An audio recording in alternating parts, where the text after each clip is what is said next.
Cooper Flagg and LaMelo Ball duke it out in Dallas, plus a loaded round of buy or sell. It's all coming up right now on Locked On NBA Game Night.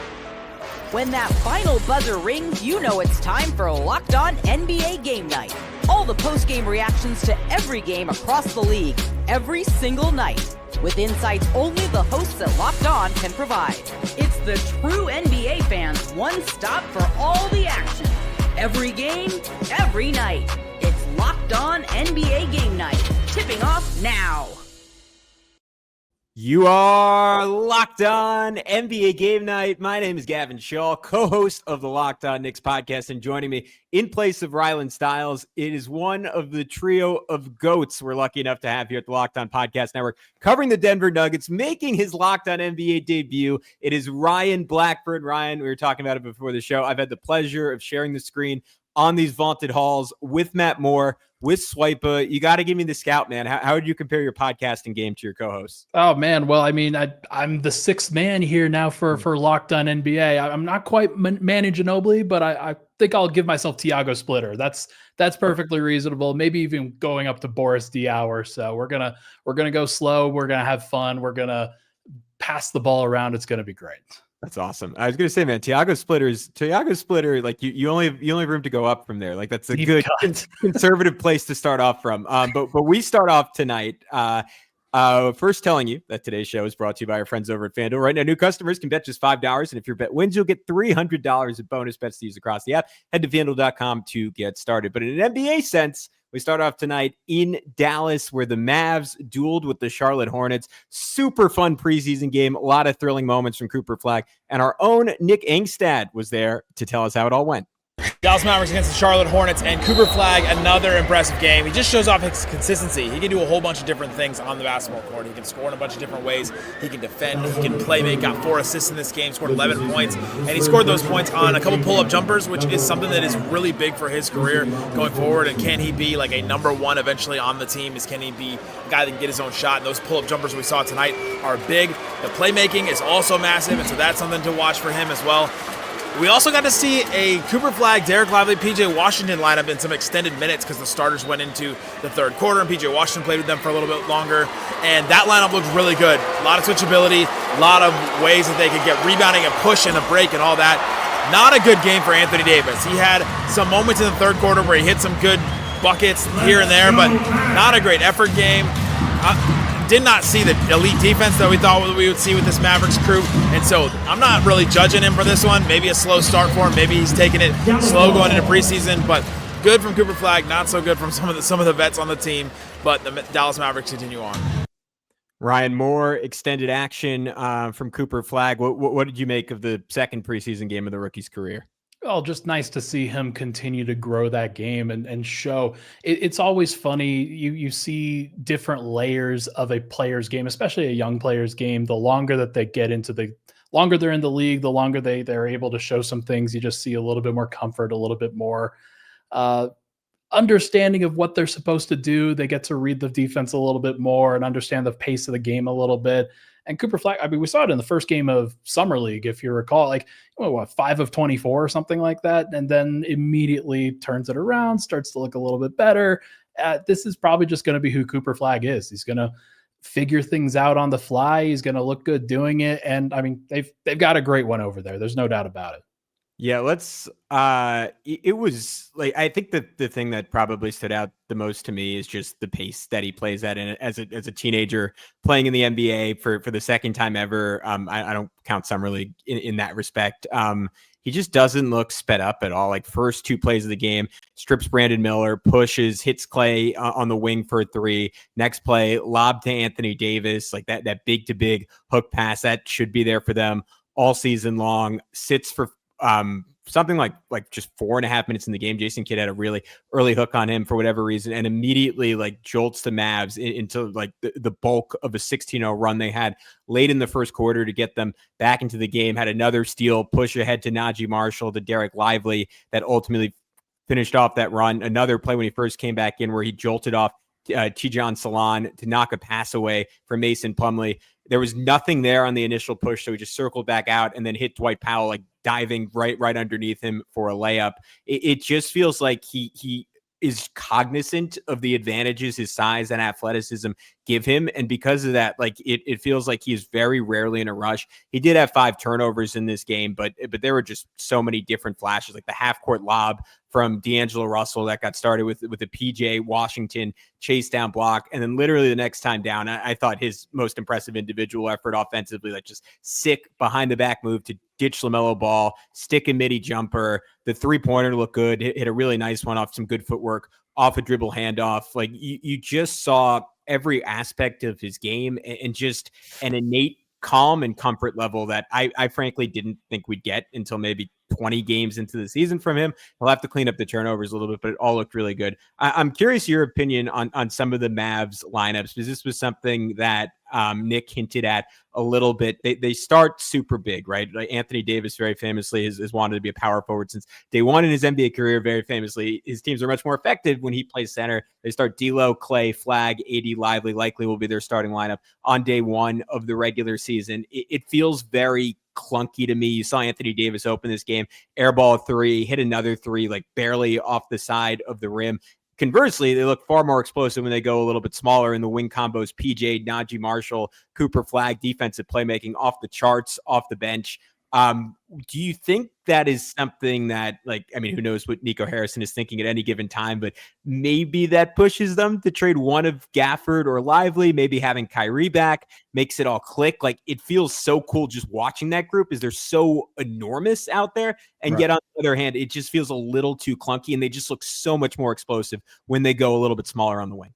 I mean, wouldn't it be funny if it was AD? If it was AD, the one that they kind of out of place see a if we little can bit. get Luka back. That'd be fun. Luka and Cooper. That'd be cool. Weird. That'd be crazy. No, I think it's just gonna be one of those things that'll be fascinating to track throughout the entire year. They have built out their lineup from interior out, where obviously without Kyrie out there to kind of stir the drink and make sure that everything's going, you're relying on some underwhelming guards to keep the offense rolling. And sometimes you're going to have to take some pretty ugly shots from Anthony Davis in order to make it happen. If he is shooting like he was in the bubble, then it's a little bit of a different story than if he was shooting like he has basically for the rest of his career from 3.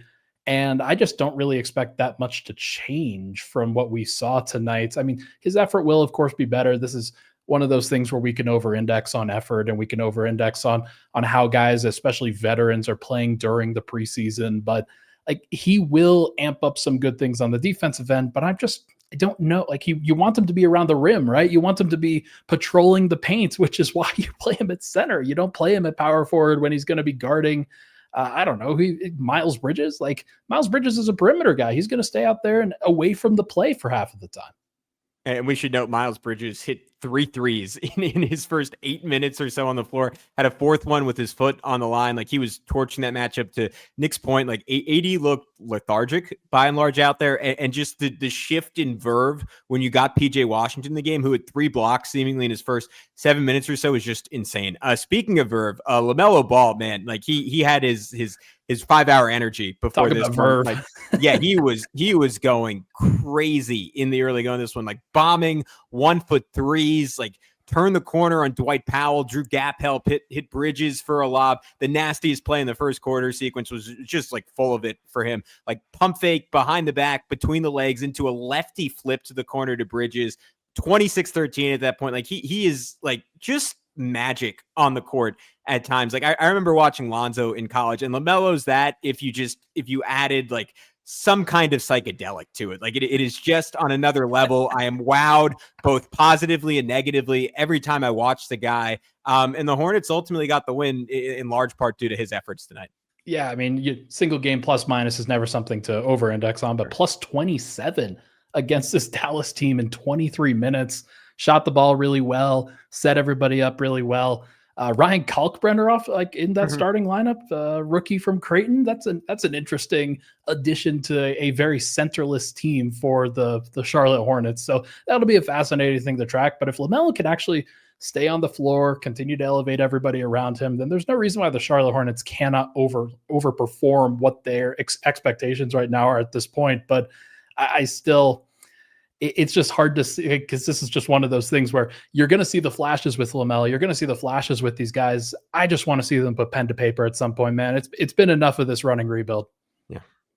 I think the Mavs broadcast had the stat, haven't won a playoff series since before they became the Bobcats and then became the Hornets again back in 2002 when they were originally the Hornets was the last time they won a playoff series. Longest playoff drought in the NBA since 2016, which is actually not that long. I'm surprised. I guess the Wolves and Kings have cleaned that stat up a little bit, but I'm with you. I almost wish they had made, obviously you don't want to sacrifice future draft equity, but I wish they had made a little bit more of a win now move. Like their roster is just as confusing in the inverse way that Dallas is, right? They have way too many guards, not enough bigs. I don't really know how you consistently get like enough of LaMelo, Sexton, Dinwiddie, Trey Mann, who showed some real flashes as like a Timu, Allen Iverson last year on the court. And maybe it's just that you play those first three, you play Sexton and LaMelo together, even though Sexton's not a great defender, you count on his effort to make up for some of that. Like some of the bench lineups are going to be just incredibly fun on offense and scary in a bad way defensively. Like they got to LaMelo, Sexton, Concanipple, Bridges, and just an ancient Mason Plumlee, which was a tough watch.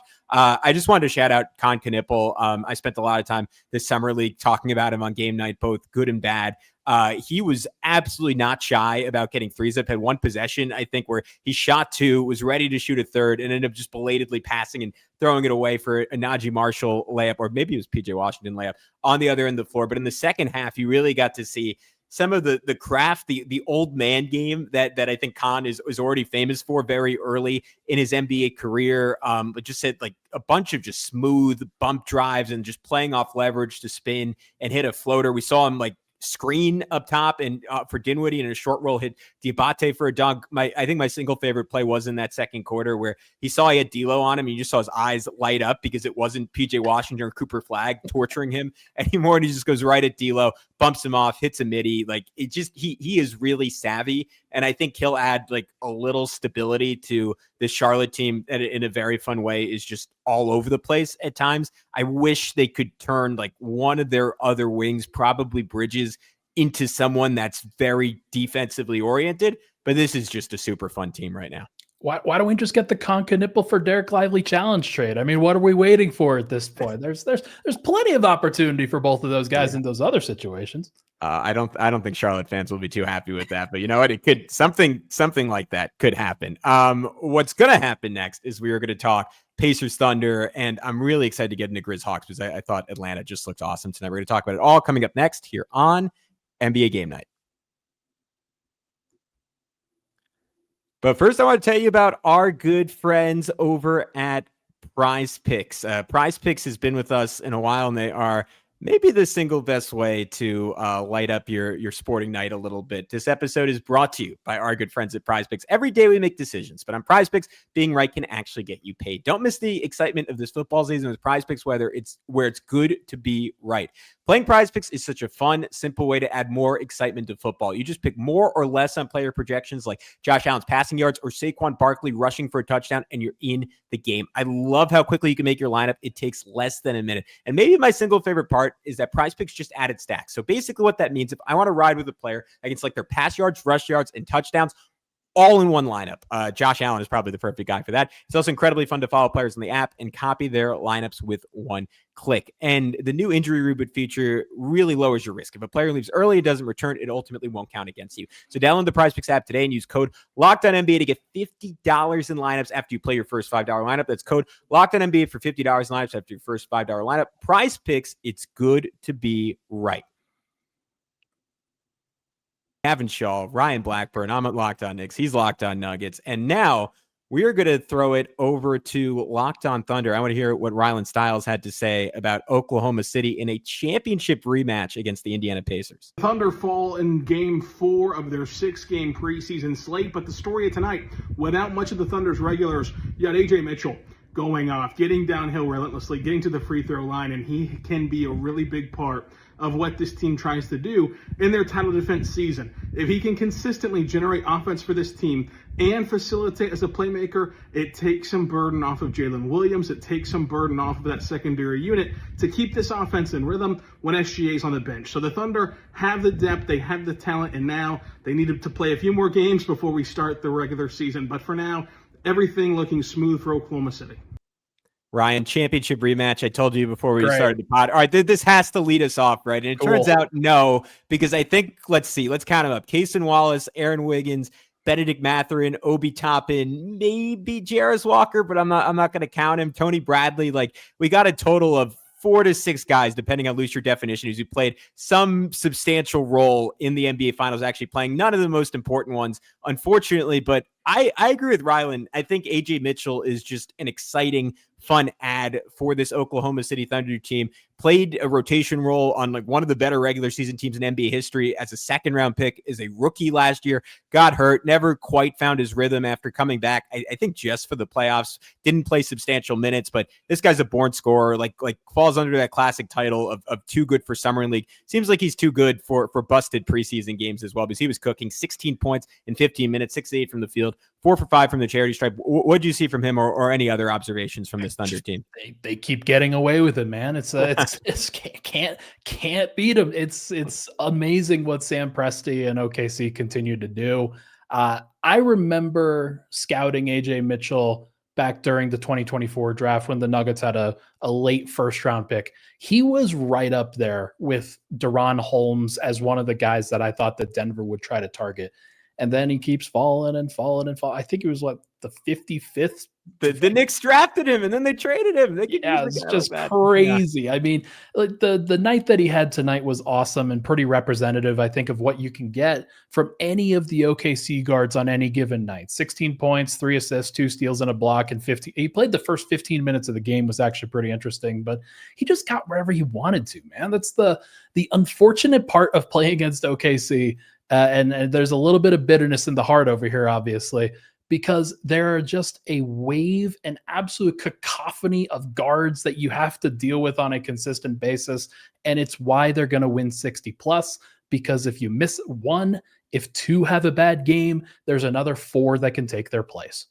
Yeah, he's just so comfortable on the ball. And I think there's a reason Mark Dagnall trusted him as a rookie, and that the Thunder, even as the deepest team in the NBA, like, they are somewhat reliant on one of J-Dub or SGA being on the floor at all times and being shot creators. And Mitchell is like on a team that is so full of guys with just specific skill sets that fit together as perfect puzzle pieces. Like, he's someone who like breaks out of that puzzle construct and just says, all right, I can go get my own whenever. Like, he gets Jay Huff on an island, right? And it's not, all right, I'm going to create an advantage to swing. It's like, no, I'm going at that dude. I'm crossing him into oblivion and I'm hitting an elbow jumper or like switching hands as he's falling down to bank in a runner. Like, just a creative, talented scorer of the basketball. And to your point, yeah, they do keep getting away with it. All right, let's check in with my buddy Tony East for the Pacers perspective on this one. A little bit of revenge. Pacers 116, Thunder 101 right here in Gainbridgeville. That's with preseason action. Tony Easter for Locked On Pacers. Ooh, Pacers look really good in the second half. Not a lot of the main guys for either team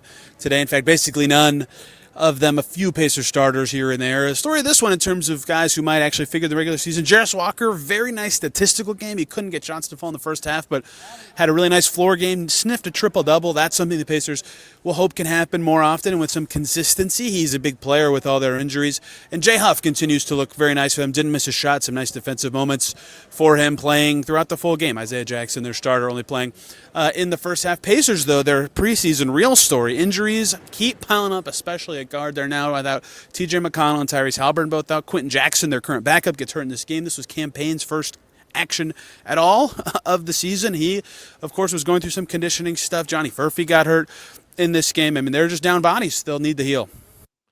All right, Ryan, we'll keep it quick because I think our takeaway on Indiana was the same. It is fun to watch Johnny Furphy dunk the basketball. He had another absurd one playing off that summer league dunk. Oh my God. I mean, it's amazing what he can do, and it's amazing the opportunities that he gets and that the ambitiousness of what he goes for. Dude is tall, dude is athletic, and he has had a couple of the best posters that we've seen from a young guy coming in a while. It's been like, especially a guy who didn't really play that much last year and is not really known for much of anything yet in the league. It was just kind of wild to see him cock it back once again. But yeah, it's just the main takeaway I had from Indiana. It's just a new team, and it's just a completely different group at this point. Now that you don't have Tyrese Haliburton out there and Miles Turner is gone. He mentioned Jay Huff, who's a journeyman, obviously, in the NBA. Tony Bradley was a guy who played a rotation role for them last year in the playoffs. James Wiseman coming back from injury. Isaiah Jackson was the starter. Who is going to start at center for them, and how many of those guys are they going to cycle through? I have no idea. All right, so you said they can't keep getting away with this in regards to the Thunder. As a Knicks guy, I say that very often about the Indiana Pacers, and to me, Talon Peter is that guy. Weird season. I think he went to Liberty. I want to say he did go to Liberty. I wanted to look that up. And played off the bench for them. Put together one of the most efficient seasons in college basketball last year, and that continued into summer league. Continues in the preseason. 27 minutes, 18 points, 6-11 from the field, 4 for 8 from 3, 2 for 3 from the charity stripe. I don't even think he started his career playing college basketball. Weird story. Diamond in the rough, 5 rebounds, 5 assists. The dude out of nowhere, he's just someone who's going to come off the bench and put up 20 in the Eastern Conference Finals in 2 years. And you'd be like, who is that guy? Well, we're telling you ahead of time. Obi Toppin looking good, hitting some tough shots, smooth turnaround jumper. Shout out to my guys, a former Knick. Atlanta, Memphis. I think the Hawks, maybe we should have led with them if I believe this, but I think this was maybe the most intriguing thing I learned tonight. We're going to talk about them in just a sec here on Locked On NBA Game Night.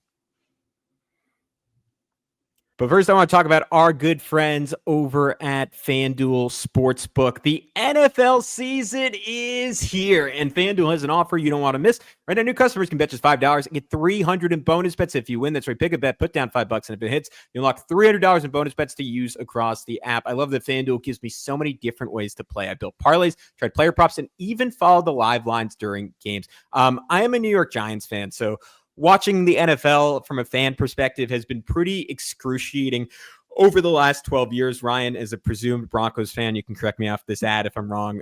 You've had a little bit more success, at least over the last decade or so. It has not been fun. Jackson Dart is making it a little bit more palatable, but if you're a Jets fan, like my buddies across town, that is not true. FanDuel just allows you to juice your Sundays a little bit, right? Even if your team is struggling, even if your fantasy football team sucks, you can still have a major investment. So whether you're a casual fan or love diving into stats, FanDuel makes the game day experience just that much better. So what are you waiting for? Visit FanDuel.com to download the FanDuel app today and get started. We also want to tell you about our good friends over at Quo. Quo is formerly known, one of the tools that helps make a huge difference for business owners is Quo, formerly known as OpenPhone. It's the same great business phone system you've heard me talk about for the last year plus, just with a new name. And here's why it matters. Every missed call is money left on the table. When every customer conversation counts, you need a phone system that keeps you connected 24/7. Quo is the #1 business phone system that streamlines customer communications. It works right through an app on your phone or computer. So no more carrying two phones or relying on a landline. I love how Quo, formerly known as OpenPhone, lets your team share one number and collaborate on calls and texts like a shared inbox, so no customers get left hanging. Their built-in AI is also a game changer. It can answer after-hour calls, capture leads, and keep business moving even when you're off the clock. So whether you're a solo operator juggling everything or part of a larger team, Quo makes it easy to stay responsive and professional. So see why over 90,000 businesses trust Quo, formerly OpenPhone. Get started free and get 20% off your first 6 months at quo.com/LockedOnNBA. That's QUO.com/LockedOnNBA. If you got existing numbers with another service, Quo will port them over, no extra charge. Quo, no missed calls, no missed customers.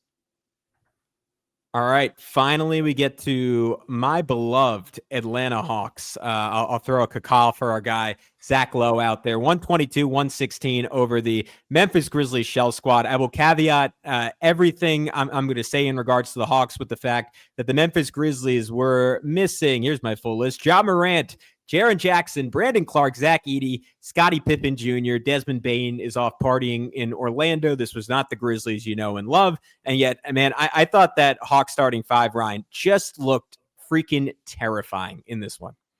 Yeah, they fit together really well, at least in theory. This is going to be one of those early experiments where you're going to try to surround Trae Young with as many shooters, playmakers, defenders as you possibly can, make his life just a little bit easier. And he didn't shoot well individually tonight, but it didn't really matter because Jalen Johnson went 7 of 11. Zachary Risachet, former #1 overall pick, 6 of 8 from the field.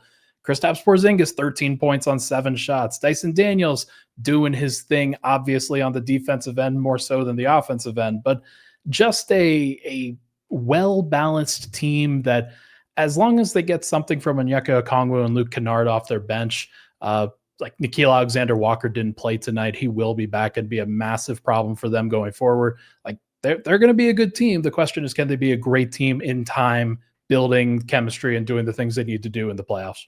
Yeah, I am the aspect of this team I was looking out for in this game is the Trae Young-Kristaps Porzingis 2-man game, just because I remember last season and really every year of his career, Trae Young, maybe along with Luka, I just think as good of a pick and roll operator, manipulator, whatever term you want to use, as there is of lead ball handlers in the NBA. Like he is just a genius at creating ambiguity, whether he's going to throw a lob, whether he's going to go for a layup. You don't know until the ball is basically on its way down, either through the hoop or into Onyeka Okongwu's hands, and then through the hoop. I was like, all right, how does that dynamic change with Kristaps Porzingis? And it's fine. I just had Brad Rowland on my podcast, Locked on Knicks, was asking about this, and he was making the point, like, all right, there's just so many different things they can do with it, and I'll just take you through some of it in the game today. Like the first one with KP, he just draws to this nasty, just inside hand, like backhand pocket pass to hit him on a short roll for an elbow jumper.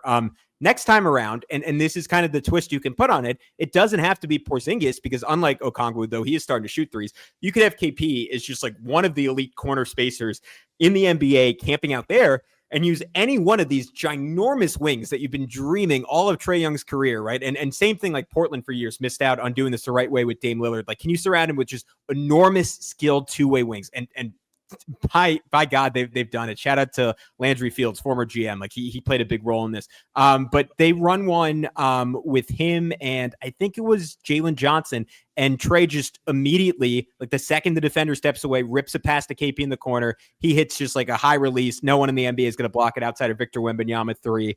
And then the next time the wing short rolls, and I think again, this was JJ, KP just cuts in from the corner and he gets an easy dunk. They have another one where Trae drags it out to the right wing, draws two, throws a behind the back pass back to KP. This time KP's the ball handler in the short roll, and he drops it off to Dyson Daniels for a jam. And if that's not enough, there's one more that I noticed. Flat screen from KP, and he throws a lob to a cutting Jalen Johnson. Like, it doesn't have to be KP rolling. He can pop, he can draw attention, he can open up passing lanes. Like, it just feels like there are so many different solutions and optionality, and you throw in the confidence at this point that Jalen Johnson has on the ball, where he's very similar to Cooper Flagg, and he's just big, strong, tall, great finisher who never gets sped up. Reshape looked a little bit more advanced as a finisher in this one. Dyson Daniels was a little bit more aggressive on the ball. It just feels like they have answers to so many different questions. And all summer, I've been very confidently saying that I had them a tier below the Orlando Magic, behind the Knicks and Cavs. I might have to move them up before I get into the season, because this team just looks terrifying to me. Wow, that is pretty strong. Especially, I mean, we'll see how it continues to go. The one thing you really like about the way that they've sort of put things together here is you want to remove pressure from Trae Young, where he's constantly being doubled, he's constantly being hard hedged against guys like Clint Capella and Onyeka Okongwu to some extent. A little bit less versatile with the ball in their hands. You want to make them make decisions, especially out on the perimeter, as opposed to somebody like Kristaps Porzingis, who, if you let him make a decision out on the perimeter that's wide open, he's going to can an open jumper in your face. That's a very important wrinkle for them to have a floor spacing 5. And then, like, just keeping involved Jalen Johnson as much as possible for this team. That's one underrated factor for why they really struggled towards the end of not really struggled, but why they didn't maybe hit the potential that you would expect them to hit. So Jalen Johnson might have been their best player at various points last year, and now, assumably, he's going to be healthy going into the year and out for blood. It's very exciting to see what he can do as a interior playmaker, while Trae Young continues to dish things out from the outside. Hey, Knicks-Hawks rivalry, man. Eastern Conference Finals. I'm predicting it. Screw the Cavs. We're running it back with the Atlanta Hawks. But let's get the Grizzlies' perspective real quick from our good friend Joe Mullinax. The Memphis Grizzlies are 0-3 in the preseason. When do we start worrying that this is becoming a trend? Probably not till the games actually matter. I'm Joe Mullinax of Locked On Grizzlies, and yes, you obviously want your team that you support to pull out the victory. But friendly reminder, no Ja Morant, no Jaren Jackson Jr., no Brandon Clark, no Zach Edey. This is not the Memphis Grizzlies that are going to line up on opening night. Ja Morant has made it pretty clear he will be there. Maybe Jaren Jackson Jr. will join in on the fun. Zach Edey and Brandon Clark are still not walking through that door, at least not yet. So if you're worried about rim protection, if you're worried about turnovers, if you're worrying about fouls, the unwatchable first quarter, every possession, it seemed like, was being stopped by a whistle or a loss of possession for Memphis. I'm not going to tell you not to worry, but I am going to remind you that the cavalry, at least partially, is coming. Memphis, a lot of help coming back. I still don't know what that team aspires to be, but Ryan, I think that's a question for another day because I want to get into some rapid fire buy or sell to wrap this one up. First one, a loaded one, a topical one. Buy or sell, Giannis Antetokounmpo will be wearing a different uniform, not a Bucks uniform, at the start of the 2026-27 NBA season. It just feels like boy who cried wolf on a consistent basis here. But you know what? I'm going to buy it. I do not think that Milwaukee's going to give him what he wants. And if you keep hearing it, like where there's smoke, there is clearly fire at this point. And he wants out, or is not necessarily trying to say it, but is implying it on a consistent basis. So I'm going to buy it. Yeah. I mean, he couldn't, I think he couldn't be more obvious in telegraphing that he doesn't want to be there. And in the Bucks defense, I don't know what else they're supposed to do. They went all in for Dame Lillard. It didn't work. They went even more all in like a somewhat unprecedented move of waving and stretching Dame Lillard to create the room for Miles Turner. Apparently, according to Shams, that was not with foresight from Giannis, and Giannis saying, yeah, Miles Turner will keep me there. And then Giannis is like, I think one of the Bucks owners had a comment like, well, like Giannis is confident in what we did. And then a reporter asked Giannis about that. He said, I don't recall saying that. And then after the report comes out, he says, you know, I'm all in on this team, but I'm not all in enough to not say, double negative there, that I reserve the right to change my mind in 6 or 7 months at the end of the season. What are we doing here? Milwaukee's not going to win a title. They are not, I don't think, close to being title contenders. Giannis has made it very clear he wants to win a championship. He's also made it very clear he loves Milwaukee, but at some point that is going to win out. It seems like we are at a breaking point there. All right, Ryan, this one's for you, buddy. The Denver Nuggets are the only team in the Western Conference capable of beating a mostly healthy version of the Thunder in the playoffs. Do you buy or sell that statement? I think I buy it because the Houston Rockets have not I don't think that they're going to have Fred VanVleet. Obviously, that's a massive blow to them, and I don't think that they have the actual ball handling and creation to jump up into that tier the way that they would need to. I do not trust the Lakers. I do not trust the Warriors. The Clippers might be one, but I keep having to come back to the idea that I think that James Harden and Kawhi Leonard are going to survive until that point to be able to face the OKC Thunder in a manner that they need to. So I think I buy that as well.